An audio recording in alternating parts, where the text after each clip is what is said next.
हम zero based budgeting पढ़ लेते हैं। पहले तो जीरो बेस्ड बजटिंग क्या होता है ऐसे सरल ढंग से समझ लो। ऐसे समझो जब तुम पहली बार यहाँ आए थे तो घर वालों ने बजट बनाया होगा कि इतना हॉस्टल का देना है, इतना तुम्हारा महीने में खर्चा होगा, इतनी तुम्हें फी देनी है और इतने थोड़े थोड़े से अलग खर्चे होंगे, ठीक है ना। वो दे करके तुम्हें भेज दिया। अगले साल वो क्या करते हैं, वो कहते हैं 10% बढ़ गया है तो 10% बढ़ा के दे दो। जैसे पहले साल दिए उन्होंने 15,000 तो अगले साल वो दे देंगे 16,500। ठीक है, 10% बढ़ गया, बढ़ा देते हैं।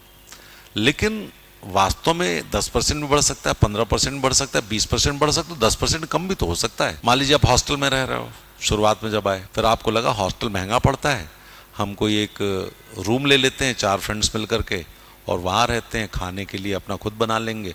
तो आप खर्चे कम हो गए कि नहीं कम हो गए? पहले साल में आपकी फ़ी लगी थी, दूसरे साल में फ़ी नहीं लग रही है या फ़ी कम लग रही है। पहले साल में आपने किताबें ढेर सारी खरीदी थी, अगले साल में आपको सिर्फ मैगजीन्स पे खर्च करना है, तो ये खर्चे कम हो रहे हैं ना। तो जीरो बेस्ड बजटिंग का मतलब होता है एकदम स्क्रैच से हम बजट बनाएं हर साल। इसको हम बोलते हैं जीरो बेस्ड बजटिंग। ठीक है, क्लियर? तो क्या है zero based budgeting? Is budgeting to be justified from scratch regardless of past budgets.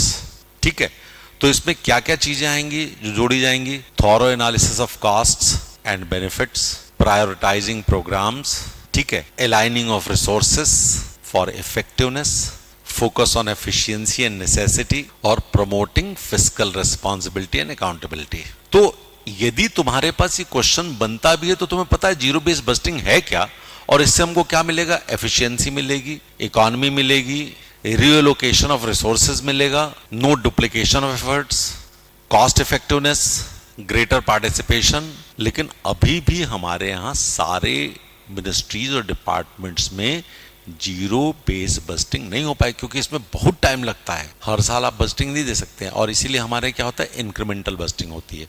लेकिन हम क्या कर रहे हैं, कुछ सेक्टर्स में, कुछ डिपार्टमेंट्स में जीरो बेस्ड बजटिंग कर दे रहे हैं और कुछ में हम इंक्रीमेंटल बजट ले रहे हैं।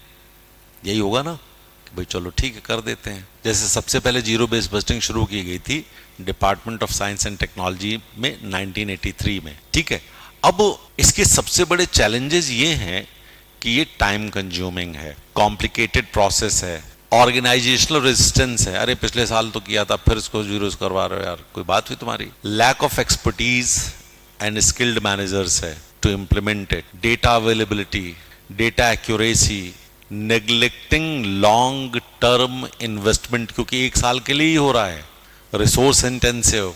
तो इसके लिए हमें करना क्या पड़ेगा? एक तो strong top level support through commitment of leadership, दूसरा training officials for capacity building, then gradual implementation, then robust mechanism for monitoring and evaluation, then encouraging interactions, feedbacks and collaborations for stakeholders engagement, for stakeholders engagements।